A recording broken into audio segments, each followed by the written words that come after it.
communiqué sanctionnant le Conseil des ministres de ce mercredi 5 avril 2023. Le Conseil des ministres s'est réuni ce mercredi 5 avril 2023, sous la présidence de son Excellence Monsieur Faure Essosimna Gnassingbé, président de la République. Le Conseil a examiné 4 projets de décret. Au titre des projets de décret, le Conseil a adopté un projet de décret fixant les taux, les modalités de recouvrement et d'affectation des frais et redevances dus par les opérateurs et exploitants de réseaux et services de communications électroniques, les fournisseurs d'équipements et dispositifs et les installateurs des équipements radioélectriques. Notre pays s'est engagé dans une dynamique de réforme permettant aux acteurs du secteur des technologies et des communications électroniques de se développer tout en apportant une contribution au développement de l'économie togolaise conformément à l'axe 3 de la feuille de route gouvernementale. C'est dans cette optique que s'inscrit ce projet de décret qui prend en compte les meilleures pratiques, tout en veillant à conserver un secteur des communications électroniques compétitif pour faciliter la stratégie de notre pays d'être un hub digital. Son adoption permettra de simplifier le régime des redevances et de relever les défis rencontrés par l'autorité de régulation des communications électroniques et des postes dans l'application des textes déjà existants. Le Conseil a ensuite adopté un projet de décret portant création, attribution et organisation de la Société togolaise de manganèse. Le gouvernement s'est fixé comme objectif le doublement de la contribution du secteur minier au PIB à l'horizon 2025, à travers l'exploitation optimale des ressources minérales, en tenant compte par les minéraux critiques notamment le manganèse.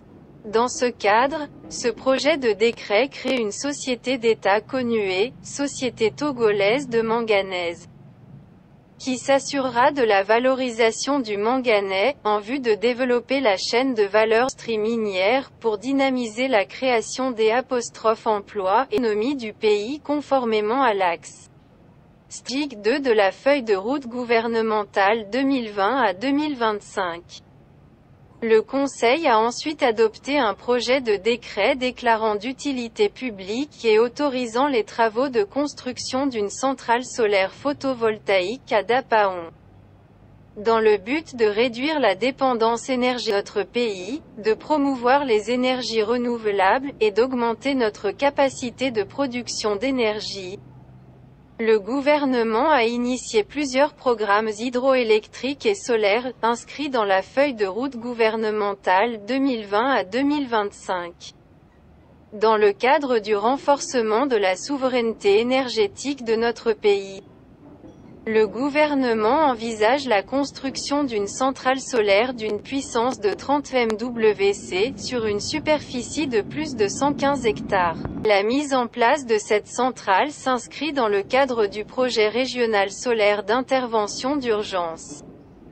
L'adoption de ce décret permettra de prendre les mesures nécessaires pour assurer la réalisation du projet et renforcer l'accès universel à l'électricité conformément à l'axe 1 de la feuille de route gouvernementale qui vise l'inclusion et l'harmonie sociale. Le Conseil a enfin adopté un dernier projet de décret portant ouverture et clôture de la période du recensement électoral pour les prochaines élections régionales et législatives, conformément au texte en vigueur. La date d'ouverture et de clôture de la période d'établissement des listes électorales est fixée par décret en Conseil des ministres, sur proposition de la Commission électorale nationale indépendante, CENI, en vue des prochaines élections régionales et législatives, et faisant suite à une des recommandations issues de la concertation nationale entre acteurs politiques. Il s'est avéré nécessaire d'opérer un nouveau recensement électoral. C'est dans ce cadre que ce décret est adopté pour ouvrir la période de recensement électoral. Ainsi le recensement électoral se déroulera pendant la période du 29 avril au 3 juin 2023, suivant un calendrier établi par la CENI.